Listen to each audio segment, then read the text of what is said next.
You have never had a problem walking away from the wrong person. Think about that for a moment. You have walked away from people who were good for you. You have ended relationships that made perfect sense on paper.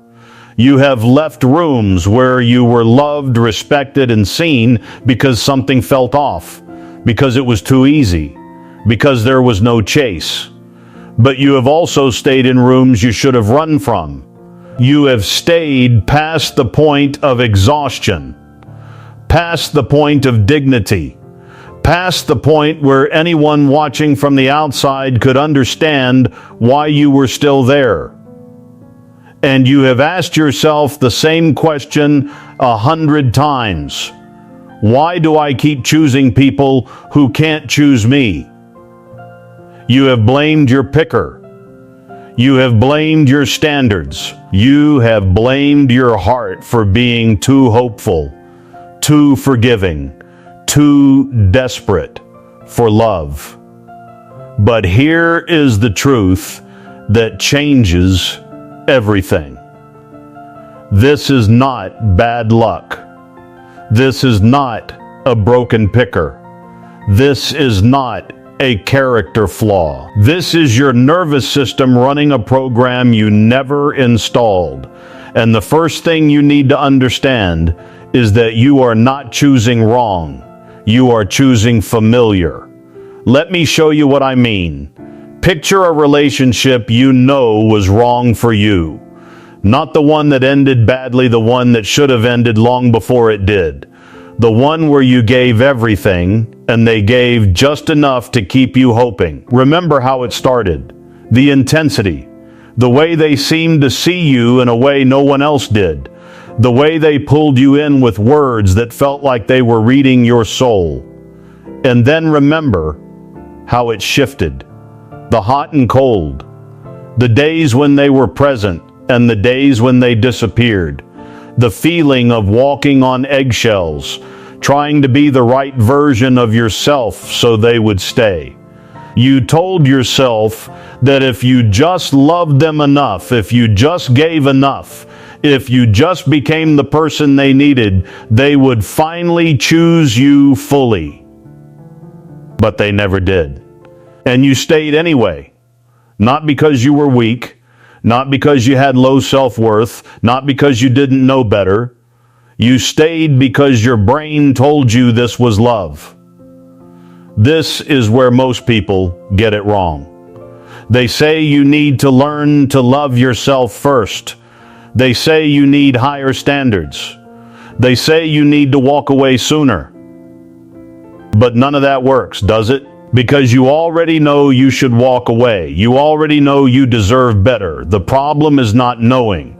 The problem is that knowing does not stop the pull. The problem is that your brain has a map of what love looks like. And that map was drawn long before you had any say in the matter. Attachment theory. John Bowlby and Mary Ainsworth. Two researchers who changed everything about how we understand human connection. Here is what they discovered. Between birth and age 3, your brain builds an internal working model of relationships. This is not a conscious belief.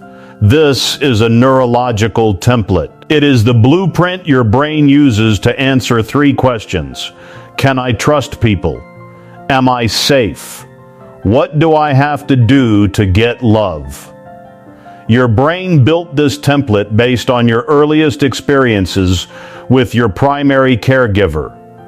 If your caregiver was consistently warm, responsive, and present, your brain learned that love is safe, predictable, and available. You developed what is called a secure attachment style.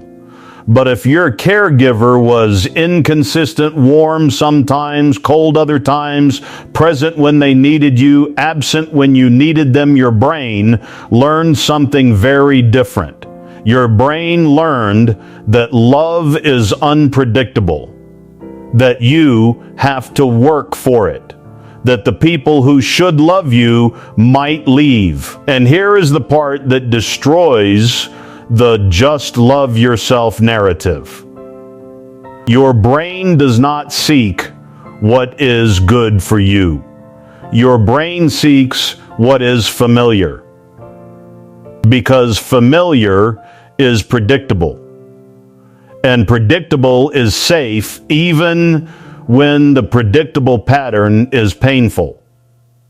Think about that. Your brain would rather repeat a painful pattern it knows than enter an unknown pattern that might be better, because the unknown could be worse. The unknown could be abandonment. The unknown could be the thing that breaks you. So your brain keeps choosing people who match your internal working model. People who are warm sometimes, cold other times. People who pull you in and push you away. People who make you feel like you have to earn their love. You are not drawn to unavailable people. You are drawn to the feeling of trying to earn love, because that feeling is the only love your brain knows. This is where the science gets deeper and more uncomfortable. Sigmund Freud called it repetition compulsion. The unconscious drive to repeat painful patterns from our past. Freud believed we repeat these patterns because we are trying to master them, trying to finally get a different outcome. But modern neuroscience tells us something more precise. Your brain has a prediction system. Every time you encounter a situation, your brain predicts what will happen next based on past experience. When the prediction is correct, your brain releases a small amount of dopamine, not because the outcome was good, because the prediction was accurate. This is the dopamine prediction error loop. Here is what that means for your romantic life. When you meet someone who is warm and present and available, your brain does not recognize this pattern. It does not match your internal working model. Your brain cannot predict what happens next. So you feel uneasy. Something feels off. The relationship feels wrong even though it is healthy. But when you meet someone who is hot and cold, who pulls you in and pushes you away, who makes you work for their attention, your brain recognizes this pattern. It matches your internal template. Your brain knows exactly what to expect. And when your prediction is correct, when they pull away, just as you expected, your brain releases dopamine. You feel a hit of reward, not because you are happy, because you were right. You are not addicted to them. You are addicted to being right about them. This is why you cannot walk away, because walking away means admitting that your internal working model is wrong, that everything you learned about love as a child was inaccurate, that the map your brain has been using your entire life is outdated. And that is terrifying, because if the map is wrong, then what do you use to navigate the world? There is another layer here, limbic resonance. Your nervous system does not just recognize patterns cognitively, it recognizes them physically. When you are with someone who matches your attachment template, your nervous system syncs with theirs. Your heart rates align. Your breathing patterns match. Your stress hormones rise and fall together. This is why you feel at home with people who are wrong for you, because your body recognizes them. Your nervous system knows this pattern. It has been here before. And when you are with someone who is securely attached, who is consistently present, who does not create drama or distance, your nervous system does not know what to do. The pattern is unfamiliar. Your body cannot sync. You feel disconnected even though the connection is healthy. This is the cruelest trick of the attachment system. The people who are good for you feel wrong, and the people who are wrong for you feel like home. You are not choosing badly. You are choosing what your body recognizes as love, even when that love is destroying you. But here is the part that most people never consider, and the part that will change everything. The pattern is not about romantic partners at all. This is the layer that most people never reach, because it is too painful, because it asks you to look at something you have spent your entire life trying not to see. The pattern is about your first model of love, your primary caregiver. Every relationship you have ever had with an unavailable person is a reenactment, not a coincidence, not bad luck. A reenactment of the first relationship that taught you what love feels like. Think back, not to your first heartbreak, to your first love. The love that came before you had words for it. The love that shaped your nervous system before you could say no. Who was the person who taught you that love must be earned? Was it the parent who was warm when you performed, cold when you struggled? The parent who praised your achievements but disappeared during your pain? The parent who was there physically but absent emotionally? Was it the parent who loved you conditionally? Who made you feel like you had to be a certain way to be held, to be seen, to be safe? This is not blame. This is not about pointing fingers at parents who did their best with what they had. This is about understanding the architecture of your attachment system. Here is what happened. As a child, you needed love to survive, not emotionally. Biologically, human infants cannot survive without attuned caregiving. Your nervous system knew this. So when your caregiver was inconsistent, your brain did not conclude that your caregiver was flawed. Your brain concluded that you had to try harder. You learned to monitor your caregiver's mood. You learned to perform. You learned to suppress your needs when they were inconvenient. You learn that love is something you get when you are good enough, quiet enough, successful enough, small enough. You did not learn to love unavailable people. You learned that love is the pursuit of the unavailable. You learned that love feels like trying. And now, 30 years later, you are still trying. You are trying to earn love from people who cannot give it. Because your brain does not know any other way to love. Because the only love your brain recognizes is the love you have to fight for.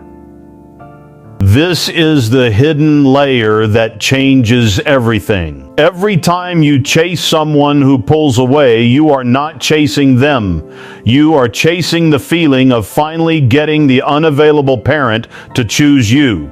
You are trying to rewrite the original story. You are trying to get the love you were denied as a child by winning it from someone who looks like your childhood. But here is the most uncomfortable truth. You will never win. Not because you are not enough, not because you did not try hard enough, but because you are fighting a ghost.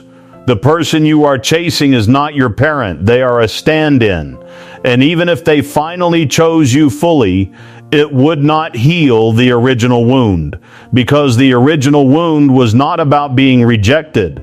The original wound was about being taught that love is conditional, and that lesson is not healed by finally being chosen. It is healed by unlearning the lesson itself. You did not learn to love unavailable people. You learned that love is the pursuit of the unavailable. You learned that love feels like trying. And this is where the trap becomes invisible, because you are not chasing them. You are chasing a feeling you have been chasing since you were 5 years old. The feeling of finally being enough. And this is where the trap becomes cruel, because the pattern does not just keep you in bad relationships. It keeps you from recognizing good ones. Think about the person who was available, the one who showed up consistently, the one who was warm without you having to earn it, the one who wanted you without you having to perform. How did that feel? If you are honest, it felt wrong. It felt boring. It felt like something was missing.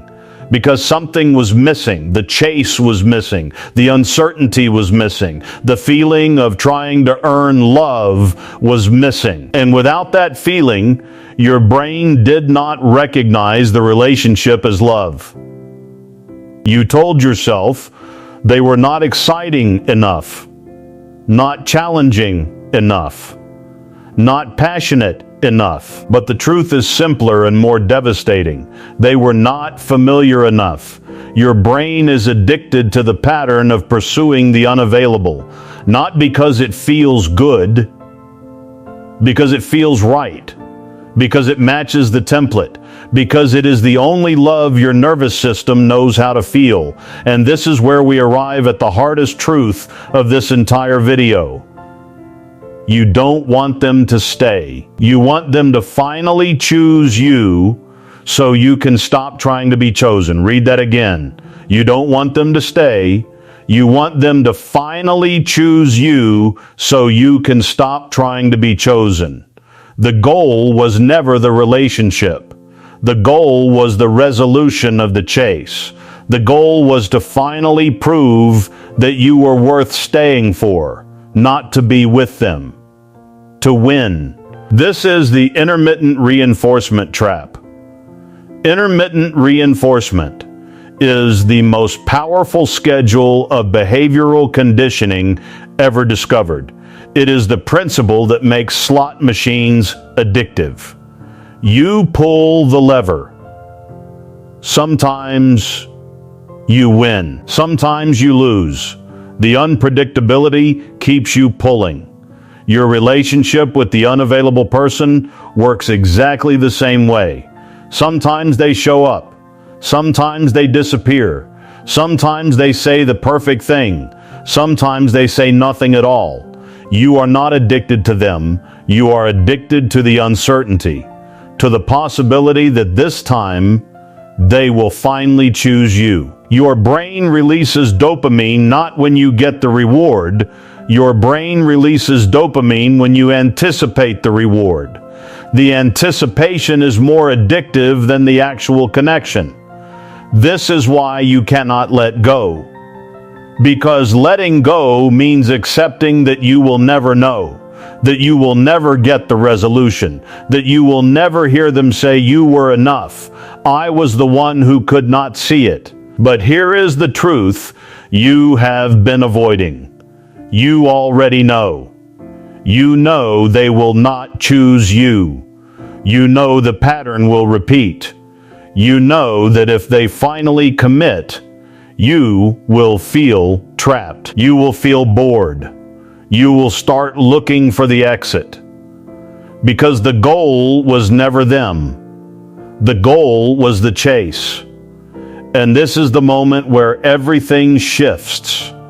What would happen if you stopped trying to be chosen and started choosing yourself with the same desperation you give to people who cannot see you? What would happen if you took all that energy, all that hope, all that persistence, all that refusal to give up and turned it toward your own life?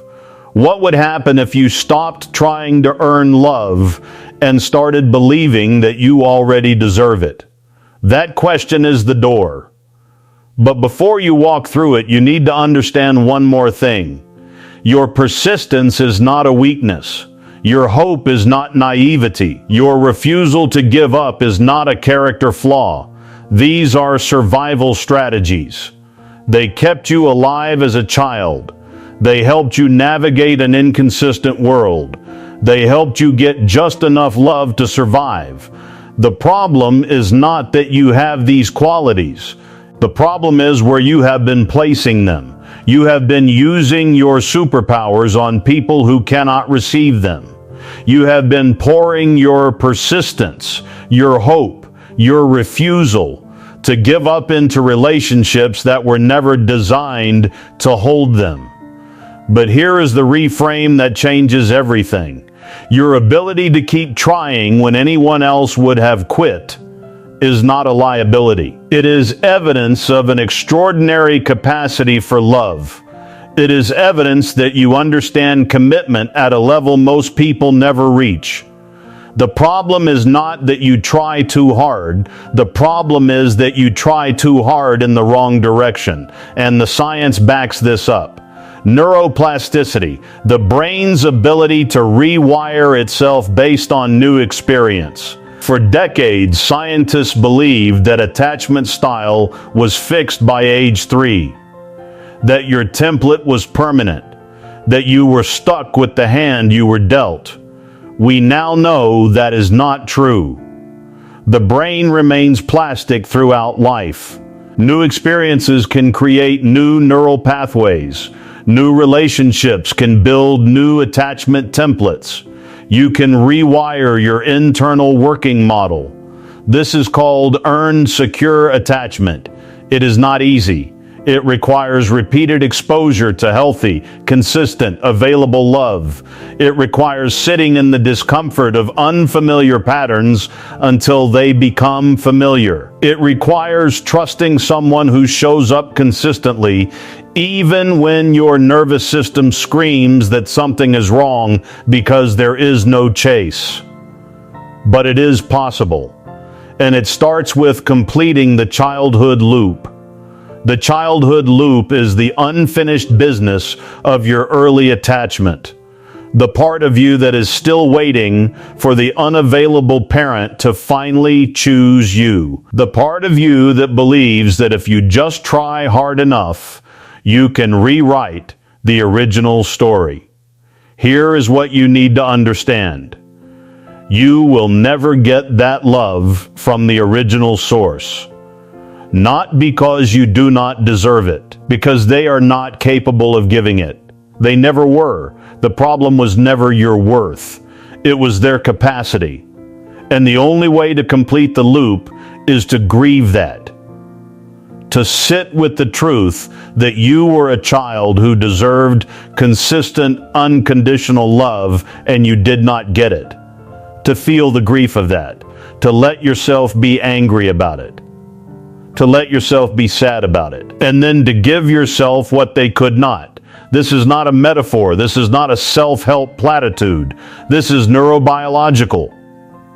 When you consistently show up for yourself, when you treat yourself with the same compassion you give to others, when you stop abandoning yourself in relationships, you build new neural pathways. You create a new internal working model. You teach your brain that love does not have to be earned. You are allowed to stop trying to earn love. You already deserve it. You always did. The problem was never your worth. It was the people who made you feel like you had to prove it. And this is where the permission comes. Permission to stop chasing people who cannot choose you. Permission to stop hoping they will change. Permission to stop believing that if you just try harder, you will finally get the love you deserve. Permission to walk away not because you have given up, but because you have finally chosen yourself. Permission to let the person who cannot choose you be wrong about you. Permission to stop proving your worth to people who were never qualified to assess it. Permission to feel the grief of letting go without mistaking that grief for a sign that you should stay. Permission to be the one who chooses yourself. So here is the truth you have been waiting for. The pattern was never about them. It was always about you trying to get anyone to prove that you were worth staying for. You have spent years, decades, a lifetime trying to earn love from people who could not give it. You have poured your heart into relationships that were never designed to hold it. You have stayed in rooms you should have run from because leaving felt like failure. But leaving was never failure. Staying was. Staying in a place where you had to shrink yourself to be loved. Staying in a relationship where you had to perform to be chosen. Staying in a pattern that was never going to give you what you actually needed. You have been looking for love in the wrong places because your brain learned that love lives in the wrong places. But it does not have to stay that way. You can rewire, you can heal, you can learn to recognize love when it is consistent, when it is available, when it does not require you to disappear. But it starts with one choice. The choice to stop trying to be chosen and to start choosing yourself. You were always worth staying for. They just could not see it. Now, you have to.